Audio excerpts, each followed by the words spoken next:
Saya orang Sleman mau ke Jakarta itu sampai mana itu Magelang itu sudah boleh jamak kan? Boleh nggak? Boleh karena saya mau ke. Nah pertanyaan secara fikih mungkin ada terlintas. Ternyata ditelepon sama istrinya nggak jadi pergi. Padahal sholatnya kadung di jamak duhur dan asar. Apakah setelah di rumah sholat lagi? Sama nggak pernah mikir. Karena tidak nekuni fikih. Jadi orang fikih itu sudah pusing, makanya jangan diprotes terus.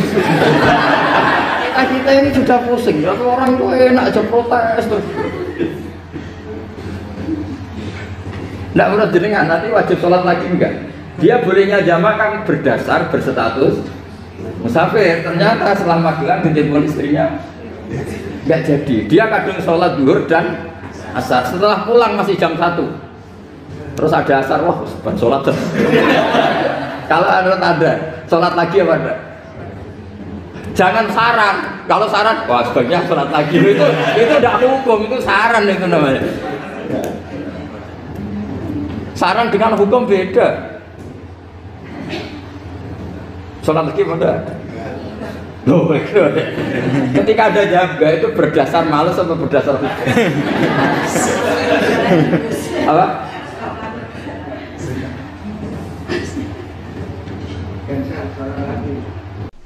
Al-Fatihah. Bismillahirrahmanirrahim. Ar-Rahmanir-Rahim. Surah Khairil Muhdibi alaihim waladhdallin. Terus niki napa niati nggih dawuhe Mu'ad bin Jabal niku ta'alu bina nu'min sa'atan. Terus Mu'ad bin Jabal teng riwayat Bukhari sering dawuh, ayo rene moro aku, ayo do iman bareng-bareng. Dados ngaji kados ngeten niki termasuk nambahi napa? Iman. Assalamualaikum warahmatullahi wabarakatuh. Bismillahirrahmanirrahim. Alhamdulillahirabbil alamin wassalatu wassalamu ala asyrofil mursalin sayyidina Maulana Muhammadin wa ala alihi wasallam. Bapak Rektor dan semua teman-teman yang saya hormati. Di sini kita akan mengkaji faslun fil musaraqah ila nusfi fid-dima. Bab seharusnya ngambil sikap cepat, musaraqah itu ngambil sikap cepat untuk menyelamatkan mengalirnya darahnya orang Islam. Di sini Imam Izzuddin Abi Salam mengambil ayat wajah rajulun min aqsal Madinah yas'a qala ya Musa innal mala ya'tamiruna bika liyaqtuluka fakhrus inni laka minan nasihin. Beliau memberi penjelasan wa kadzalikal musara'atu fi amrin diniyyin yuqafu fawtu. Jadi begini ya, kalau dalam fikih Islam misalnya ini ada di beberapa literatur fikih, di semua fikih baik mazhab Syafi'i, Hanafi, Hambali, di semua kitab fikih. Misalnya ada orang mau masuk Islam, terus konsultasi sama ustadz atau sama kiai, Pak saya mau masuk Islam, kamu nggak boleh ngambil sikap monggo ngeteh dulu, itu tidak boleh. Atau apalagi diajak ngobrol dulu, karena 5 menit kita mempersilahkan ngopi dulu itu artinya dianggap kita membiarkan dia dalam keadaan kafir 5 menit dan kita dianggap ikut tanggung jawab. Sehingga di bab ada ulama yang ngebabkan itu sampai di bab murtad. Termasuk murtad adalah orang yang dimintai mensyahadatkan non muslim kemudian disuruh ngopi dulu atau ngeteh, karena dianggap pembiaran sekian menit masih berstatus kafir. Jadi ibaratnya gini ya, kalau kita mungkin baru bapak-bapak baru pakai celana pendek terus ada orang kecelakaan di jalan, saya tak pakai baju dulu nanti baru kamu saya selamatkan, itu kan naif. Kalau begitu saja naif, apalagi orang yang kafir kemudian pas mau minta disyahadatkan kita bilang monggo mandi-mandi dulu, ngeteh-ngeteh dulu, berarti ada pembiaran sekian menit dia masih berstatus kafir. Artinya begini, kalau dia saat itu kok dimatikan oleh Israel berarti mati dalam status kafir dan kita ikut tanggung Jawab, karena harusnya bisa Islam andai kan kita mensyahadatkan saat itu juga. Jadi itu bab-bab yang dianggap ekstrim dalam kutubil fikih, bab-bab fikih. Makanya dalam kitab fikih, saya berkali-kali ada non-muslim mau bersyahadat ke saya. Itu saya bilang ke santri-santri saya, saat itu juga harus kamu ajarin meskipun pakai bahasa Indonesia. Yang penting status kafirnya apa? Iya. Dari setelah itu ada hukum sosial ya, mungkin kita nawarin teh atau kopi atau apa. Makanya di sini dibabkan bab seseorang harus tergesa-gesa atau bercepat-cepat atau ngambil sikap bergegas untuk melakukan kebaikan. Terus ayat kedua yang dipakai Sayyidina bin Abi Salam itu begini. Ketika Allah mensifati orang munafik, status orang munafik itu apa? Wa idza qamu ila sholati qamu kusala. Mereka kalau dipanggil untuk sholat, ya berangkat tapi kusala cara malas-malasan. Sehingga untuk menunjukkan kita loyal sama Allah itu, ya paling tidak ada sikap di atas rata-rata.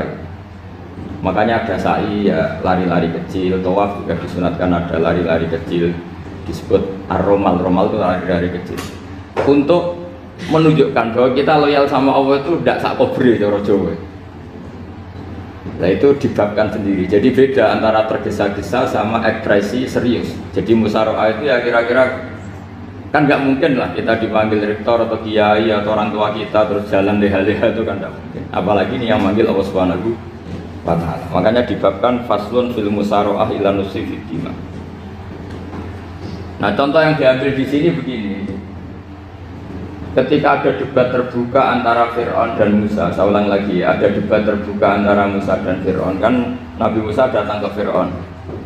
Lalu kata Fir'aun, ini asal usul ayat ini, saya terangkan sejarahnya. Kata Fir'aun, lalu kalau kamu tidak nuhankan saya, Tuhan kamu siapa?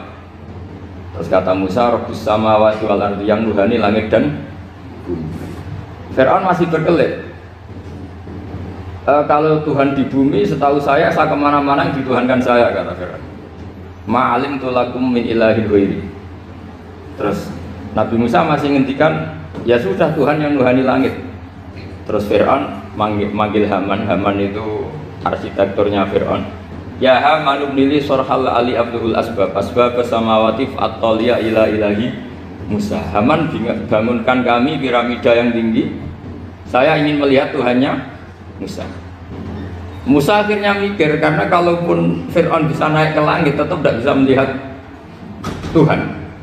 Kita tahu Tuhan nggak bisa dilihat, kita yang mukmin aja tidak lihat, apalagi Fir'aun rivalnya kan. Akhirnya Musa ganti argumentasi, yaitu argumentasinya Musa, Rabbukum wa Rabbu abaikumul awwalin. Ini perlu diingat dan perlu saya sampaikan. Yang nuhani kamu dan yang menuhani leluhur kamu itu sangat memukul Fir'aun. Karena logikanya kalau Fir'aun itu Tuhan berarti babanya dulu tanpa Tuhan. Ini ada Tuhan terlambat ya. Jadi kalau Fir'aun Tuhan berarti mbahnya tanpa Tuhan, karena zaman era mbahnya belum ada Tuhan. Karena perdebatan itu banyak punggawa Fir'aun yang mukmin. Wah ini Fir'aun nggak bener ini. Kalau dia Tuhan berarti babanya tanpa Tuhan. Karena kalau iman itu akan diadili, akan dieksekusi, maka orang ini berstatus rajulun mu'minum min ali fir'aun yaktumu imanah. Maka di Quran diterangkan wa qala rajulun mu'minum min ali fir'aun yaktumu imanah. Ada seseorang yang iman tapi menyembunyikan iman. Lah orang ini selalu ikut rapat di rapat-rapat penting Fir'aun, termasuk rapat ketika Fir'aun dan para tentaranya memutuskan membunuh Musa.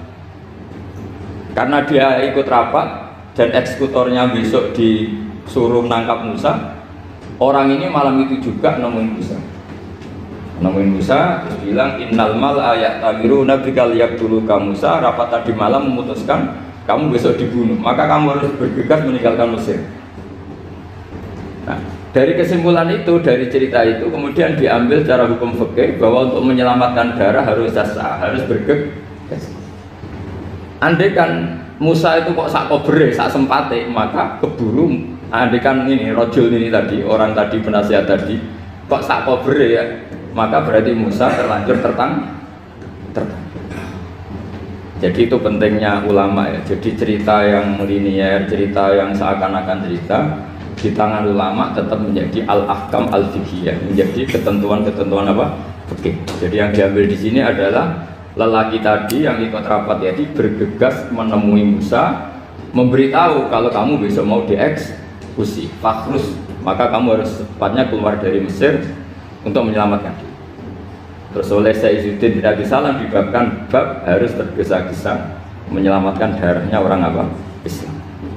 Jadi ini penting saya sampaikan. Jadi al-qasas ya, semua cerita di Quran itu tidak sebagai cerita karena Quran tidak ingin melahirkan pendongeng, tapi harus menjadi ibrah, menjadi teladan.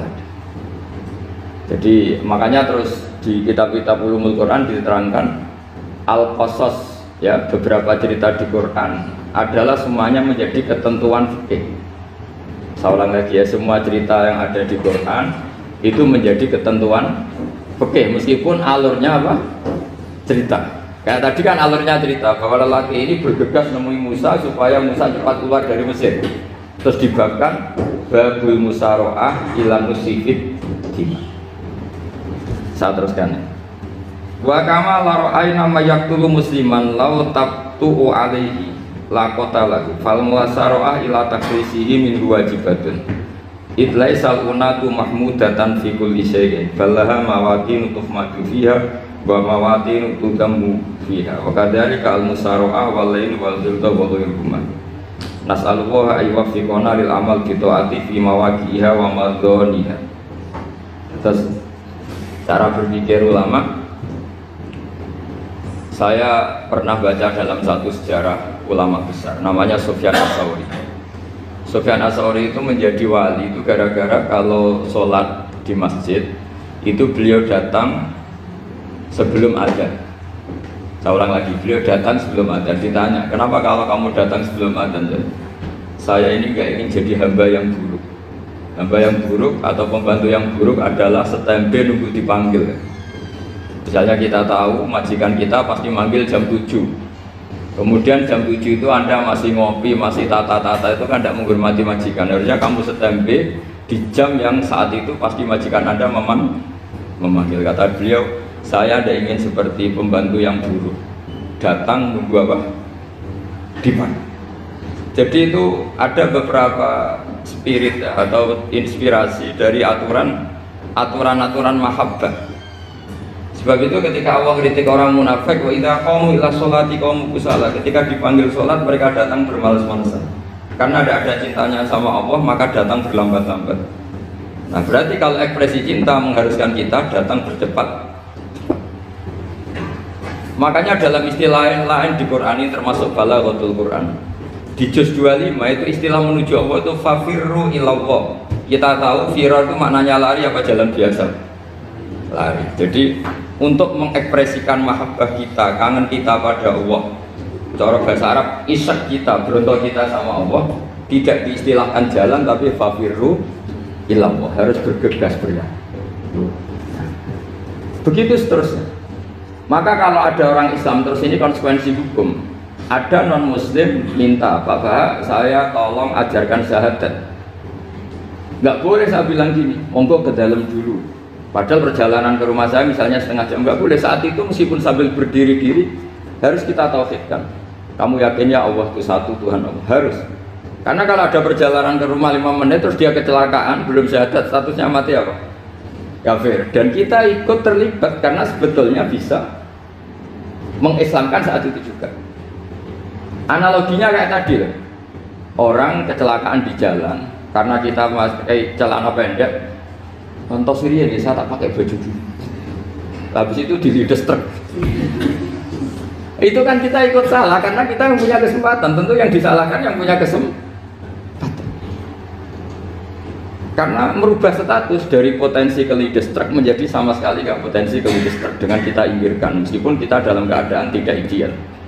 Sama. Orang kafir yang mau masuk Islam itu umumnya kiai-kiai kan kadang sebagian disuruh mandi dulu, itu salah sebetulnya. Itu salah sekali. sangat salah. Apalagi nunggu seremonial di masjid, nunggal tokoh-tokoh itu bujute salah. Itu gak cuma salah bujute salah. Jadi salah yang akut. Itu salah besar. Kalau seremonial monggo, tapi kalau mengislamkannya harus saat itu. Apalagi seremonial seminggu lagi nunggu tokoh terkenal, nunggu di syuting dulu, wah itu perilaku show, itu bukan mengislamkan itu.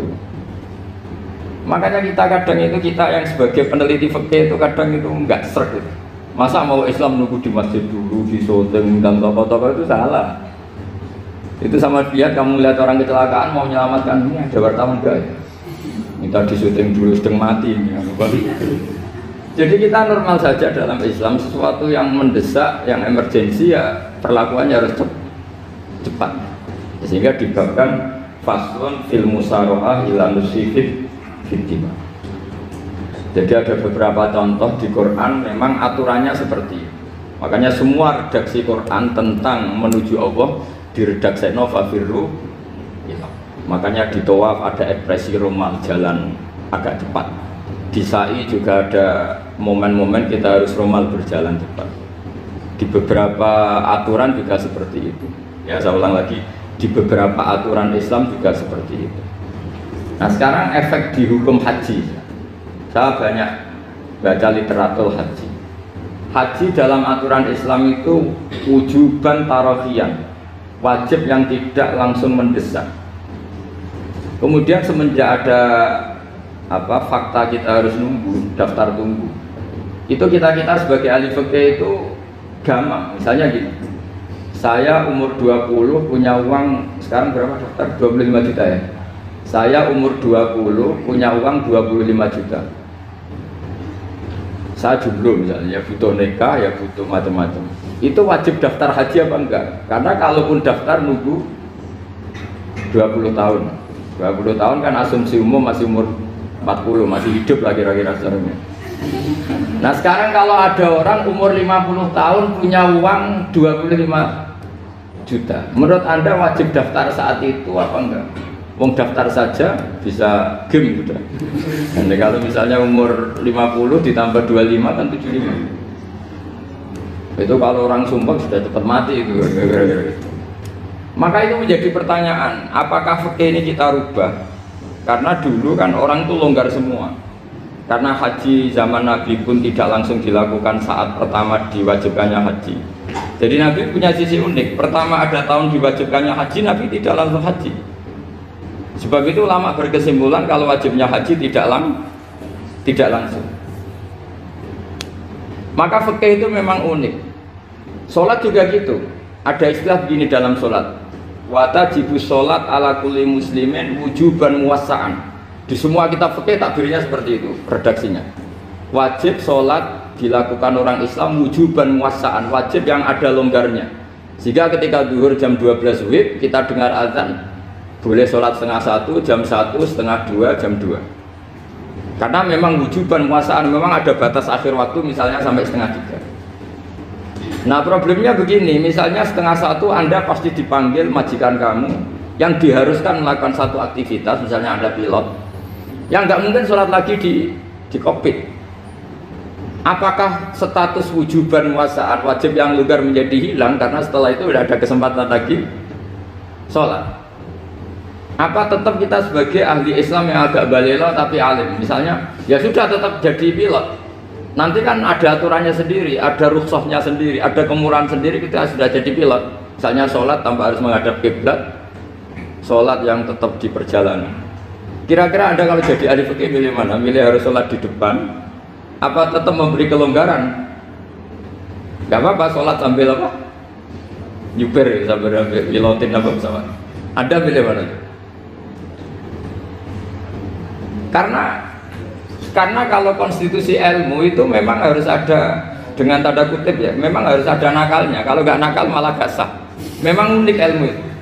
Karena ilmu itu kalau dipaksakan lurus terus, itu nanti malah bengkok karena menghilangkan rukhsahnya Allah, kemurahan Allah. Tapi kalau dipaksakan rukhsah terus, murah terus, nanti dianggap menyepelekan hukumnya Allah. Maka kita yang ahli fikih itu pusing. Misalnya saya sering ditanya, Gus saya ini supir bis, kan musafir terus, berarti saya boleh tidak puasa terus panjang Ramadan. Coba kalau ada jadi ahli fikih mesti bingung. Mau boleh, ya boleh terus supaya orang nggak peduli sama Ramadan. Mau mengatakan wajib puasa, kayak nggak peduli dengan kemurahan Allah yang membolehkan musafir tidak puasa. Coba loh, Anda jangan jadi ekstremis yang misalnya bantah tok protes tok ini kan. Jadi memang mengkaji ilmu itu ya, makanya dengan tanda kutip itu harus ada nakalnya, tapi nakal yang baik, bukan nakal. Nakal itu kalau bahasa Jawa itu kan tidak harus dosa, seperti anak kecil menek-menek itu, tuh bocah kok nakal, padahal anak kecil menek itu haram dah. Enggak kan? Malah orang tuanya yang bentak itu yang haram. Yang nakal betul ya ibunya yang bentak cerewet itu, karena ibunya orang yang sudah mukallaf, sudah tua, salah langkah yaitu Kalau anaknya melayani meja itu ya sebetulnya bahasanya tidak nakal, lucu. Oh jebule pinter conggo iso munggah meja. Harusnya diapresiasi. Tapi rata-rata ibu semua akal mecah no gelas. Coba, malah boe malah mecah no tabungan. Bapaknya marah tukang nguras tabungan. Sebetulnya senakal-nakalnya anak kecil itu nakal orang tuanya itu pasti. Karena ini sudah kena fitop, sementara anak-anak belum kena. Saya pernah punya tamu, karena di tradisi Kiai itu sering punya tamu. Bapak ibunya tuh kultus sama Kiai, bentak anaknya disuruh salim sama saya. Anak kecil kan nggak mau jalan-jalan terus, marah.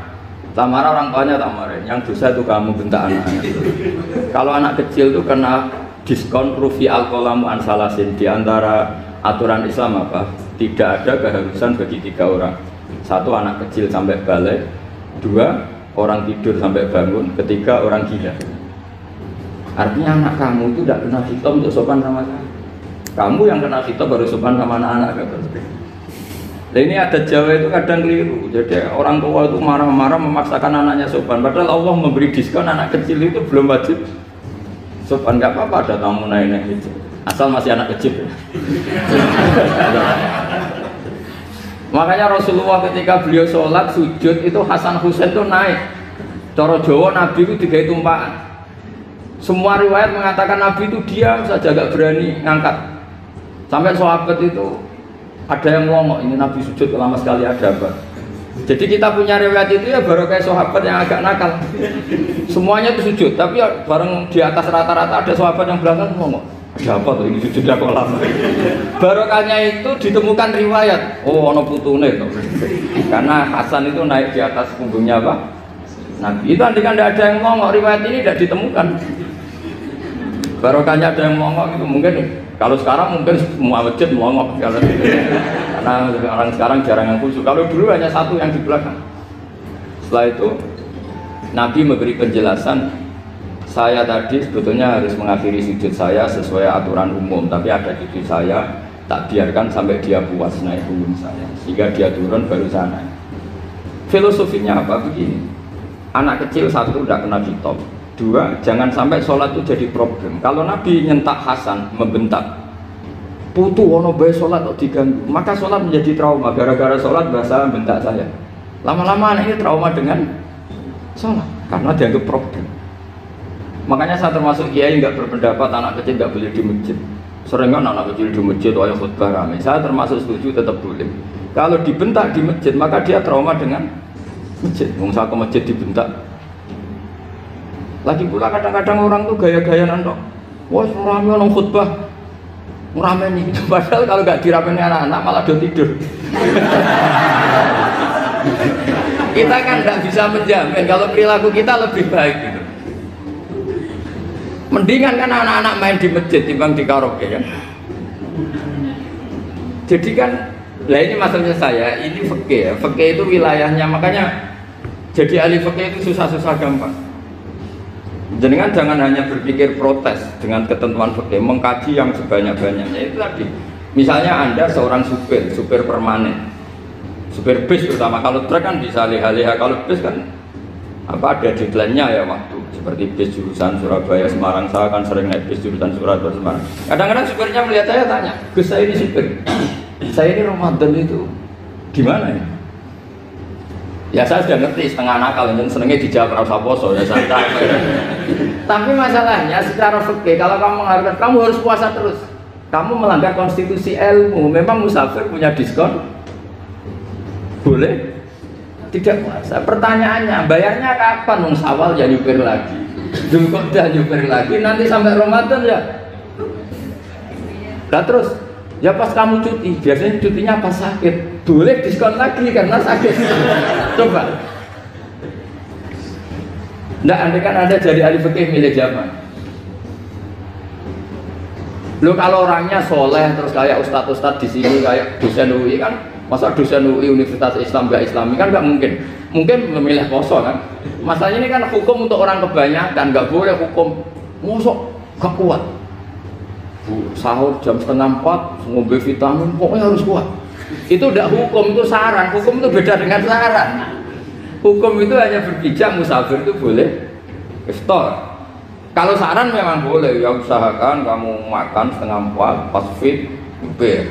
Terus kalau nyumpir selesai jam 10, nanti istirahat. Memangnya majikan bisa ngatur jamnya? Itu fikih. Maka menjadi perdebatan. Yang namanya pergi itu apa? Menurut Imam Syafi'i, pergi itu ya dari rumahnya ke tempat yang asing, yang tidak wilayahnya, namanya pergi. Menurut Imam Ahmad bin Hanbal enggak. Pergi itu tidak kerja. Jadi orang yang supir yang seperti itu namanya tidak pergi, tapi kerja. Tanyakan ke publik, misalnya jenengan ke UI, istri kamu atau suami kamu ditanya, istri kamu kemana? Kira-kira jawabnya bilang pergi jalan-jalan atau bilang kerja? Kerja. Makanya kata Imam Ahmad bin Hanbal, mudi mustafar atau orang yang berprofesi, yang profesinya memang harus pergi, kayak traveling atau supir, maka itu namanya tidak pergi, namanya itu kerja. Karena apa? Sekali distatuskan pergi, maka ikut status yang dikatakan Allah dan Rasul, dapat diskon, boleh tidak puasa. Maka terus kita debat tentang definisi. Nah, definisi ini penting karena yang menjadikan hukum rubah itu definisi. Misalnya gini, mbak ini ngaji saya, statusnya kalau pakai status saya ajnabi, orang lain bapak ajnabiyah, maka hukumnya saya melihat bapak ini haram karena statusnya ajnabi melihat ajnabiyah yang tidak mahram. Tapi kalau di fikih itu ada statusnya. Di antara lelaki boleh muwajahah sama perempuan adalah 1 untuk belajar, 2 untuk muamalah, 3 untuk kesaksian, 4 untuk pengobatan. Itu kan ada pengecualian-pengecualian. Sehingga statusnya sekarang, mbak itu belajar, apa ini melihat Gus Bah atau Gus Bah itu mengajar atau gimana, itu statusnya bisa rubah. Makanya kalau sebetulnya kalau kita marung di warung misalnya Padang, kita nggak pilah-pilah, kebetulan pelayannya perempuan itu masih bisa dikilah secara fikih. Saya muamalah marung, cuma kebetulan penjaganya. Tapi masalahnya Pak ini punya daftar penjaga yang cantik, itu yang masalah. Maka pertanyaannya itu, marung ke situ demi marung, apa demi melihat? Tidak jawab saja. Demi marung apa demi melihat? Kalau demi marung supaya kenyang, penjaga yang sangar-sangar juga banyak. Akhirnya kalau demi makan, penjaga yang cowok kan banyak. Kalau demi melihat, berarti yang dihitung kan niatnya. Berarti karena muamalah apa karena melihat? Melihat. Itu status. Jadi makanya kalau mudi musafar itu namanya orang pergi atau orang kerja? Orang kerja. Maka menurut pikirannya Imam Ahmad bin Hanbal, seperti itu harus puasa karena dia adalah pekerja, bukan musafir. Lalu dalam masalah jumlah 3 hari misalnya, kalau dalam fikih kita, nggak saya kenapa ngomong fikih terus ya, karena banyak yang melupakan fikih. Jenengan pergi haji, zaman Nabi haji itu jamak dan qashar terus. Padahal hajinya Nabi itu, haji itu minimal kan berapa hari minimal itu? 9, 10, 11, 12. Sebenarnya haji itu minimal hanya 4 hari. Karena 13 Dzulhijjah bisa nafar apa? Awal. Kalau nafar awal berarti nggak ada kewajiban nafar sani. Berarti yang wajib betul kan tanggal 9 wukuf di Arafah, terus 10 biasanya ifadah sama balang jumrah apa? Akobah, terus 11, 12 itu kan sudah boleh cabut karena apa? Nafar apa? Awal. Berarti nggak usah nafar apa? sani, berarti hanya berapa? 4 hari. Tapi Nabi haji di Mekah Medina itu sampai 40 hari karena perjalanan. Pertanyaannya, ketika Nabi menjamak dan mengqashar itu cara Imam Syafi'i lis safar. Karena Nabi orang Medina datang ke Mekah dengan jarak 460 kilo, maka Nabi boleh jamak dan qashar. Jadi pikiran Imam Syafi'i, jamaknya Nabi itu lis safar karena pergi. Cara pikiran Imam Malik enggak, jawabnya Nabi itu lin nusuk. Nabi menjamak sholat itu karena melakukan ibadah haji. Efeknya adalah orang Mekah kalau haji itu cara Imam Malik meskipun jaraknya dekat boleh apa? Boleh apa? Qashar, boleh jamak qashar. Lalu terus ada pertanyaan fikih lagi. Lalu jamak qashar itu karena pergi apa karena masyaqqah? Karena repot. Coba kalau sampean kira-kira jawab. Misalnya kita orang kaya bawa uang 1 miliar naiknya Alphard, ada supirnya, ada ajudannya, pergi di jarak 100 kilo. Masyaqqahnya kan tidak ada sama sekali, apalagi di tol kebetulan nggak macet. Kira-kira boleh jamak nggak? Boleh Gus, karena pergi, tapi kan nggak ada repotnya sama sekali. Dibanding misalnya yang ngebis bawa beras 1 kintal gitu kan, udah gitu suruhan orang lagi kan pusing. Maka fikih ini untuk memberi hukum itu, kalau fikih itu menstatuskan dulu. Ini orang boleh jamak itu karena masyaqqah apa karena safar. Lalu kalau setelah karena safar itu karena jaraknya apa tingkat masyaqqahnya. Kalau karena jaraknya ya tidak juga. Tidak juga gini maksudnya. Mungkin Anda tidak pernah terpikir begini. Kalau saya mau ke Jakarta, kemudian sampai Purworejo itu sudah waktu zuhur. Saya boleh nggak zuhur di situ sama masak? Boleh kan? Padahal perjalanan saya belum capek. Artinya nunggu boleh jamak itu setelah kita menempuh jarak itu apa menuju? Sedang menuju dan niat. Sedang menuju dan niat. Misalnya saya mau ke Jakarta. Saya orang Sleman mau ke Jakarta itu sampai mana itu Magelang itu sudah boleh jamak kan? Boleh nggak? Boleh karena saya mau ke. Nah pertanyaan secara fikih mungkin ada tidak terlintas. Ternyata ditelepon sama istrinya nggak jadi pergi. Padahal sholatnya kadung di jamak zuhur dan asar. Apakah setelah di rumah sholat lagi? Sama nggak pernah mikir. Karena tidak nekuni fikih. Jadi orang fikih itu sudah pusing, makanya jangan diprotes terus. Kita ini sudah pusing, tapi orang itu enak aja protes terus. Tidak perlu jenengan, nanti wajib sholat lagi enggak? Dia bolehnya jamak kan berdasar berstatus musafir. Ternyata setelah Magelang ditelepon istrinya enggak jadi. Dia kadang sholat zuhur dan asar. Setelah pulang masih jam 1. Terus ada asar, wah sholat terus. Kalau ada sholat lagi apa enggak? Jangan saran. Kalau saran, wah sebaiknya sholat lagi. Itu tidak hukum, itu saran itu namanya.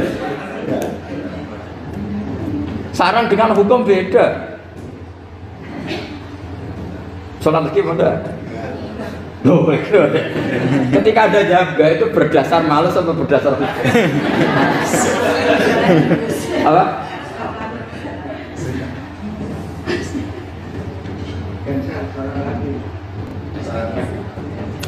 Nah kalau Anda sholat lagi, pertanyaannya gini, Allah itu tidak punya tradisi mewajibkan 2 kali.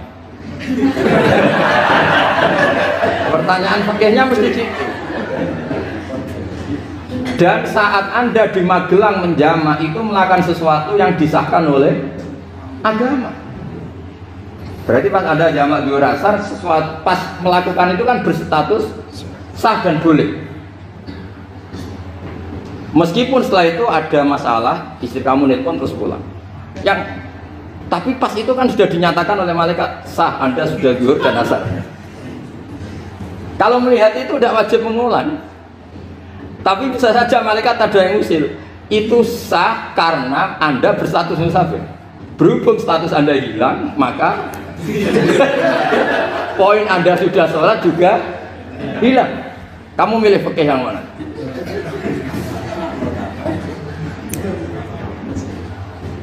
Jadi peneliti fikih itu beda dengan orang-orang yang mendengarin protes.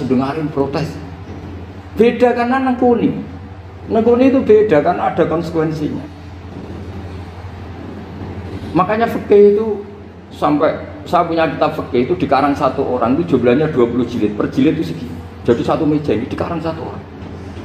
Itu mulai yang presisi, yang detail sampai yang khayal. Yang khayal juga ada. Yang khayal itu tadi beliau banyak mengkhayalkan gini, suatu saat anda datang ke Mekah itu hanya butuh waktu 20 menit. Zaman itu belum ada pesawat. Lalu boleh gak jamak? Boleh gak nakal? Nakal itu begini.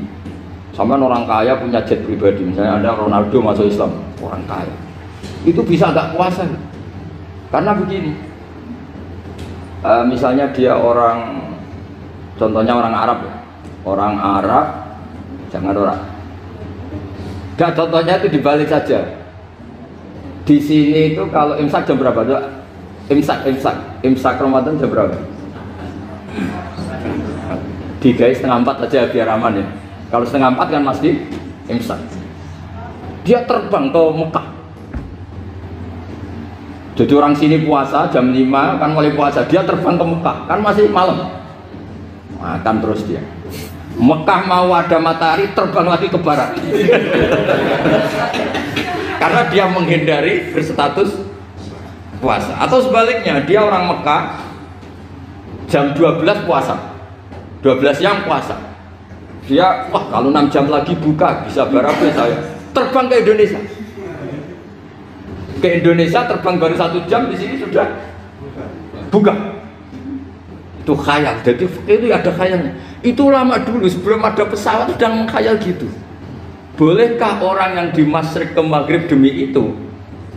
Kalau Anda jadi Raja Salman jam 1 kok sudah nggak kuat apa? Puasa, itu diberi saran terbang ke Indonesia. Itu kalau pakai jet kan nggak sampai 9 jam, 1 jam ke Jakarta. Sudah ada wow akbar. Bukan. Boleh enggak?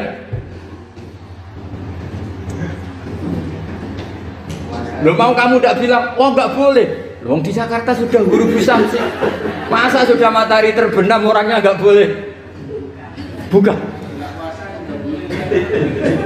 Lah ya. Apa? Kalau resikonya gini, sampean mungkin nggak mikir, resikonya gini, kalau dia berstatus musafir, bolehnya buka karena musafir, pertanyaannya dia wajib bayar. Kan musafir bolehnya kodok nanti harus bayar, tapi kalau dia buka normal kan tidak harus bayar. Beda, efek pakainya beda.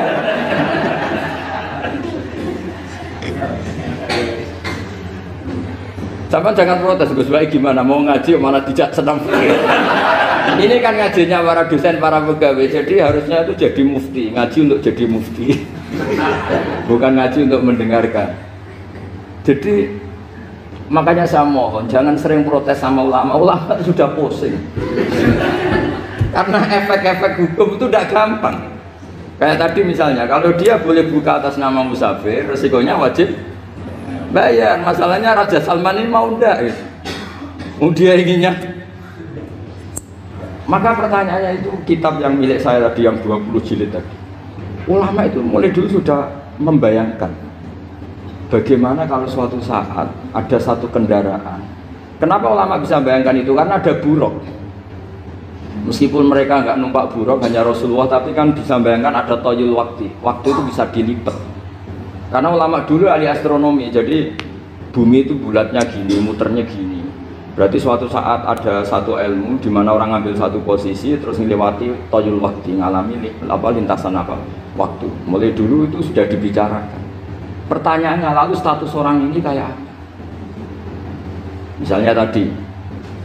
Misalnya tadi orang Mekah ingin cepat buka, terbang ke Indonesia. Orang Indonesia menghindari imsak. Misalnya 3:30, dia belum sahur. Wah, kalau saya di Indonesia ini sifatnya sahur. Wah, saya tak terbang ke Mekah. Wah, enak kan terbang di Mekah ternyata masih jam 8. Wah, bisa makan sepuasnya jam 8 malam, maksudnya jam 20. Kan enak dia. Bar wareg balik ning Indonesia wis jam 1 siang. Jam 1 siang kalau ingin cepat buka terbang ke timur. Langsung buka. Berarti dia kira-kira puasa aja 3 jam. Tapi terus ya mungkin kalau sampean, lau pogo sudah repot-repot ngono tinggal turu delok sinetron kok buka dhewe. Itu tidak hukum, saran itu namanya apa? Kalau hukum tetap tadi yang dikatakan puasa adalah imsak, mulai jam imsak sampai hurubus. Lalu pertanyaannya lagi, hurubus samsi sampai imsak itu konversi jam apa nyata-nyata hurubus samsi? Kalau yang diliwati khotul istiwa itu nyata, fi'lan kalau dalam bahasa Arab fi'lan awaqiyah. Tapi kalau Anda orang kutub, saya sering kirim-kiriman surat sama mufti-mufti yang ada di Timur Tengah, di Eropa, konsultasi maksudnya. Orang kutub itu kan tidak ada matahari, tidak ada apa-apa. Jika kalau Anda baca kitab di kutub, mesti Gus Bak jangan pembohong. Misalnya orang kutub ngaji saya, kamu harus subuh sebelum matahari terbit. Sekali matahari terbit waktunya hilang. Duhur setelah matahari agak ke barat. Asar kalau matahari terbenam hilang waktunya. Terus mereka mesti bilang mataharinya di mana? Maka pertanyaannya, boleh gak mengkonversi waktu untuk orang kutub? Jadi misalnya pola umum subuh jam 4:30. Berarti antara subuh dan qadha itu 1,5 jam. Subuh sama duhur polanya berapa berarti? Kalau 4:30 sampai jam 12 itu 6 sama 7,5.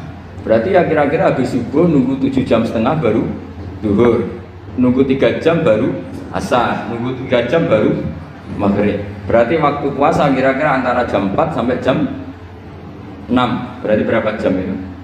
12 sama 2 14. Oke, berarti orang kutub harus puasa 14 jam, tidak bergantung waktu mata. Tapi ada lagi pertanyaan lucunya gini, lalu 14 jam Gus itu dimulai dari mana? Apa asal 14 jam? Apa harus ada konsensus setarnya? Masih ada PR lagi. Menurut kamu gimana? Ada konsensus setarnya dimulai jam 4 dini hari. Apa asal jumlahnya? Imsak 14 jam. Mikir lagi kan? Itu di Denmark itu ada satu musim di mana siang terus sampai sekian bulan. Siang terus sampai orang sana itu capek. Kenapa ada siang terus? Logikanya kan di bumi itu saya juga belajar falak, astronomi. Kalau tepaan kamu di sisi yang barat agak utara atau agak selatan, matahari ini ngentrong terus. Sehingga bumi molak-malik ya kamu kesentron terus karena kita ini kan tepaan di katulistiwa, di khotul istiwa. Sebenarnya katulistiwa itu bahasa Arab dari kata khotul istiwa. Khotun itu garis, istiwa itu tengah. Lah, Islam itu oleh Allah memang dipilih di tempat paling top yaitu Mekah. Mekah Ka'bah itu suratul ardi. Jadi sebelum ditemukan ilmu astronomi itu Nabi sudah ngendikan Al-Ka'bah suratul ardi. Ka'bah itu pusarnya bumi. Sehingga di Ka'bah itu satu-satunya area yang terbebas dari medan magnetis. Karena dari utara dan selatan benar-benar di tengah. Maka potensi jam paling akurat di dunia itu ya hanya jam yang di Mekah itu.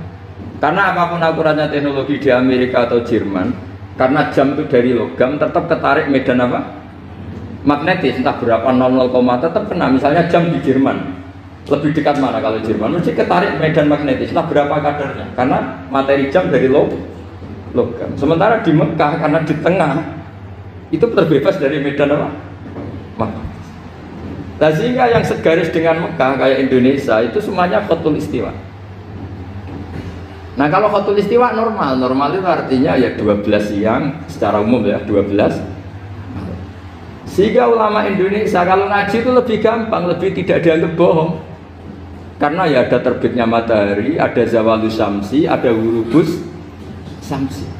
Coba kalau kitab itu Anda baca di kutub utara sama kutub selatan, murid kamu bingung semua.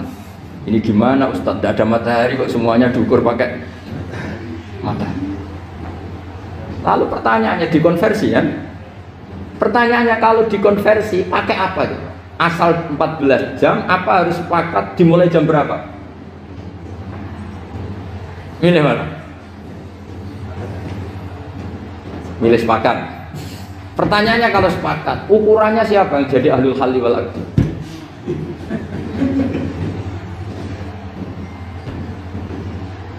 Jadi orang fikih itu sudah bingung, makanya saya mohon jangan sering diprotes.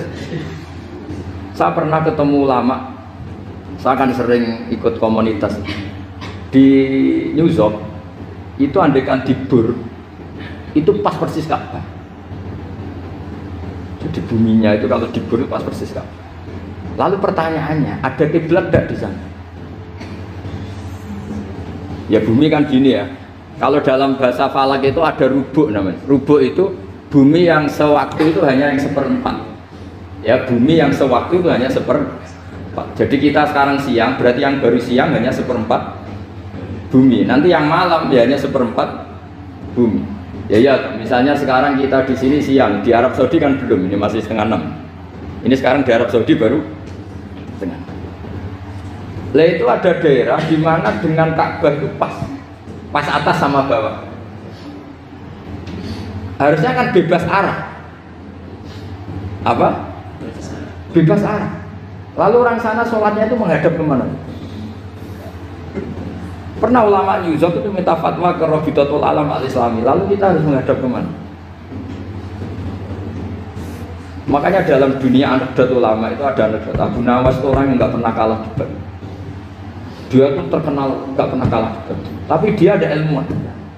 Dia punya tetangga ilmuwan, punya pengaruh besar. Semua orang ngaji ke ilmuwan itu. Mantelnya bukan main, karena dia ahli falak, ahli astronomi. Mau nandingi dia tidak bisa, gak nandingi itu reputasinya jatuh. Orang itu berteori kalau bumi itu bulat-bulat. Kalau kamu jalan ke sini, maka akan ke titik yang suatu saat si profesor ini kemalingan, terus minta tolong Abu Nawas rumah saya kemalingan. Terus lari kemana malingnya? Ke timur. Setelah ke timur, larinya ke timur. Abu Nawas lari ke barat. Lari ke barat. Terus ditanya, sudah tak bilangin malingnya lari ke timur, kok kamu lari ke barat? Nanti ketemu di titik yang sama. Sebenarnya itu profesornya mangkel. Oh kamu nyindir. Artinya Abu Nawas gak terima. Teori Anda itu gak bisa. Secara keilmuan benar, tapi secara faktual gak boleh. Berarti kalau ada orang ngejar istrinya lari ke timur, dia harus tetap ke barat. Nanti ketemu di titik yang sama. Jadi malingnya tuh lari ke timur, Abu Nawas ngejar ke barat. Ketika ditanya profesornya, sudah bilangin malingnya tuh lari ke timur, kenapa ada ke barat? Kataan kan nanti ketemu di titik yang sama karena bumi bulat. Nah pertanyaannya gini, lalu kalau yang segaris itu ada arah enggak?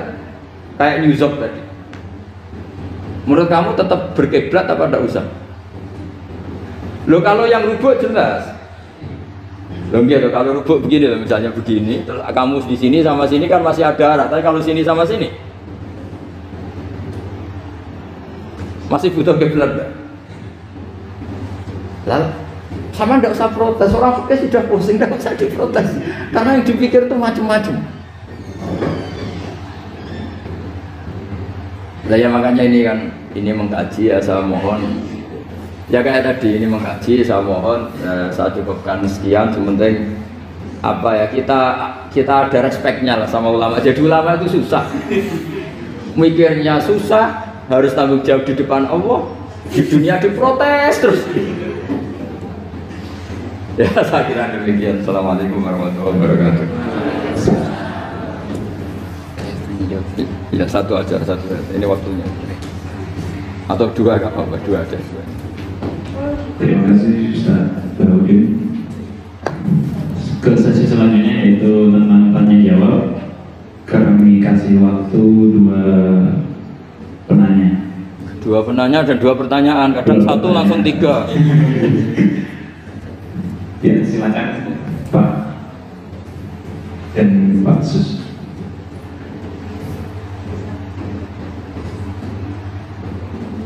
Pak siapa? Satu lagi Pak Sus. Assalamualaikum warahmatullahi wabarakatuh. Pertanyaan saya singkat Gus. Ya. Karena kami ini bergerak di bidang akademik, kami itu banyak tergoda oleh kesombongan akademik. Nah ini gimana Gus? Karena bagaimanapun juga kita itu harus menjual apa yang sudah kita dapatkan.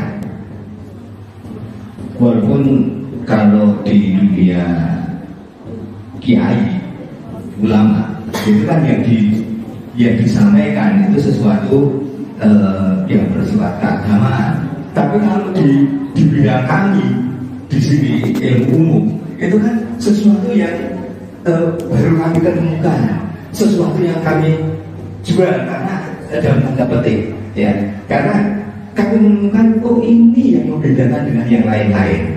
Tapi kalau ini seperti dalam salah satu kajian yang aku coba, ada orang yang sangat tawadu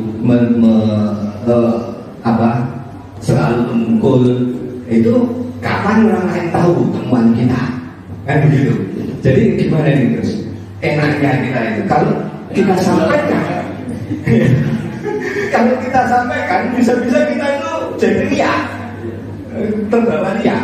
Tapi kalau tidak, bagaimana orang lain tahu?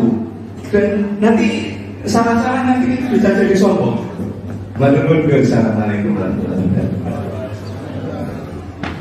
Nama saya Sudiarto Gus. Saya pernah punya kasus menemani orang di ICU. Sebelum tidur, saya zikir la ilaha illallah Yunusari. Kemudian saya di luar. Pas jam 1 saya gedor-gedor oleh perawat untuk mentalkin karena katanya sudah sakratul maut. Karena saya baru bangun tidur, saya kaget dan saya minta izin ke toilet untuk wudhu karena saya merasa habis tidur itu tidak wudhu. Wudhu ternyata saya harus ke buang air kecil dulu sekitar 5 menit. 5 menit kembali saya harus wudhu terus datang dan meninggal. Artinya karena tadi tidak segera karena itu gimana? Terima kasih. Tidak ada semua. Ya. Terima kasih. Terima kasih atas pertanyaannya. Yang pertama tadi tentang kesombongan akademik, jadi seperti apa? Yang kedua tentang kasus di rumah sakit, ya seperti yang gara-gara ke kamar mandi tadi. Iya, silakan. Begini ya, jadi ini langsung saya jawab pakai referensi, pakai teks. Ini mungkin yang bawa kitab ikutnya halaman 293 ya. Itu yang mungkin nanti bisa dikopi sama yang nggak punya teks. Yang nggak punya teks mengkopi sama yang punya. Di sini diantaranya itu ada bab faslun fi dzikri rajul manaqiba nafsi. Bab seseorang boleh menyebut kelebihannya sendiri. Asal niatnya tidak riya. Di sini dicontohkan tadi Bapak siapa namanya? Pak Samsul ya. Di sini diceritakan ketika mau masa paceklik, saya ulang lagi masa paceklik, itu Nabi Yusuf karena merasa amanah dan merasa punya kemampuan mengelola ketahanan pangan, beliau bilang ke rajanya, qala ja'alni ala khazainil ardi inni hafizun alim. Raja, jadikan kami pengatur ketahanan pangan karena ini hafizun alim, saya ahlinya dan saya terpercaya. Hanya Nabi Yusuf seorang nabi tentu panutan, beliau menonjolkan kemampuannya itu boleh asal untuk kemaslahatan. Misalnya ada orang Islam sakit atau kiai sakit, jenengan dokter bilang saja saya dokter biasa yang nangani. Itu boleh karena motivasi Anda adalah menyelamatkan Pak Kiai tadi atau orang yang sakit, bukan motivasi Anda adalah hadun nafsi, misalnya kalau dalam bahasa keinginan apa? Pribadi. Jadi itu boleh. Jadi ini di beberapa contohkan, ya ayuhan nasu ulimna mantiqat thairi wa utina min kulli syai'. Nabi Sulaiman itu bilang gini, wahai para manusia, saya ini bisa bahasa burung apa saja dan saya bisa melakukan apa saja, wa utina min kulli syai'. Nabi Sulaiman ngendikan begitu karena ingin menunjukkan betapa sayangnya Allah ke saya, sampai saking sayangnya Allah saya bisa menguasai bahasa burung, bahasa binatang. Jadi motivasi seorang nabi itu ingin menunjukkan betapa kudrohnya Allah tidak terbatas. Lah buktinya apa ya? Buktinya Sulaiman, sama tak cek, dan Nabi Sulaiman itu kalau ke masjid itu mesti jagungan sama orang miskin. Terus beliau bilang gini, Miskinun yujalisu miskina, ayo podo kerene jagongan.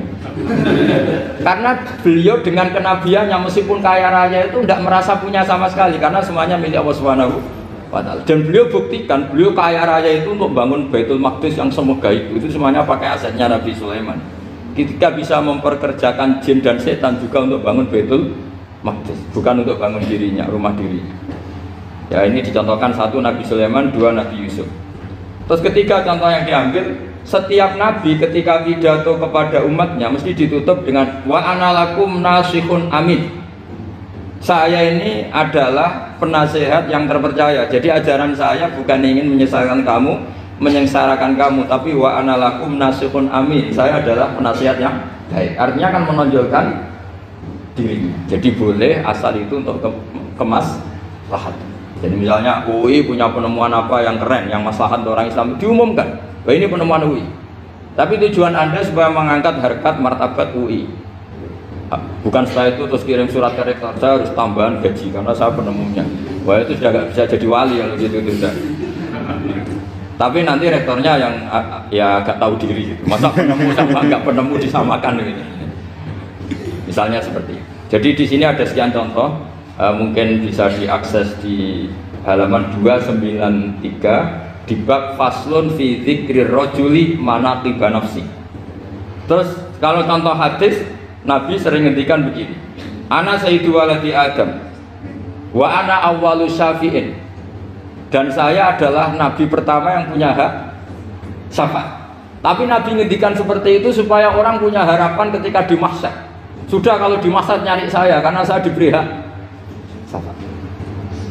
Jadi asal niatnya untuk maslahat gak apa-apa. Makanya saya sering di mana-mana sering cerita, saya ini menekuni fikih supaya orang kalau belajar fikih jelas ke saya Pak. Kalau saya tidak ngomong, orang keliru guru. Tapi ya harus ada buktinya. Nanti ngomong ahli dok, ada ahlinya ya kacau kan. Ya jadi boleh ya. Di sini dibabkan faslun fi dzikri rajul manaqiba nafsi. Bab seseorang boleh menunjukkan kemampuannya asal tadi untuk lil maslahat. Sudah Pak Samsul ya? Tadi yang pertanyaan dari siapa itu? Pak Sus Budiarto. Pak Sus itu gimana ini kasusnya itu orangnya sudah Islam toh? Sudah. Sudah apa salah. Terus Anda ke Thailand itu nggak niat menghindar toh, memang saatnya harus ke Thailand. Hanya menyesal. Oh, hanya menyesal, bagus lah, punya penyesalan. Tidak begini ya, kalau orang itu sudah Islam itu kan tidak se-emergensi yang belum Islam, itu hanya ideal. Hanya idealnya seseorang kalau mau meninggal, akhir dari kalimatnya adalah la ilaha illallah. Tapi itu pun ulama dinegur. Ini saya beri cerita sedikit. Kitab Fathul Mu'in itu termasuk kitab yang nggak setuju kalau kalimatnya sepersis la ilaha illallah. Kenapa Pak Sus? Logikanya gini, ini semua ulama gitu ya. Itu ada dua riwayat. Mangkana akhiru kalamihi la ilaha illallah dakhalal jannah. Sebagian riwayat mangkana akhiru kalamihi Allah dakhalal jannah. Nah ulama itu milih yang Allah.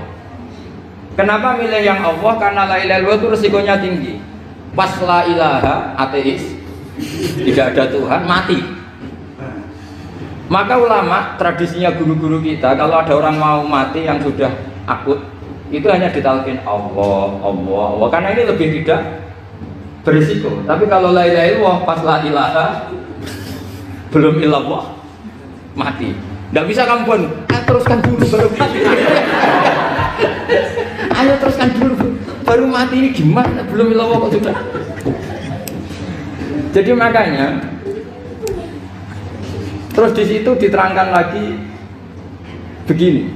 Setelah orang itu melafadzkan la ilaha illallah, kan orang mau mati itu kan macam-macam ya. Ada yang sudah akut, ada yang masih sehat. Kalau masih sehat sebaiknya la ilaha illallah. Tapi kalau sudah akut hanya dilatih apa? Allah. Terus saran kedua oleh kitab Fathul Mu'in diterangkan sebaiknya jangan ngomong lagi. Karena Nabi ngendikan akhir. Akhir itu harus itu menjadi kalimat. Jadi misalnya setelah kamu talqin la ilaha illallah, kamu tanya, Pak sertifikatnya di mana?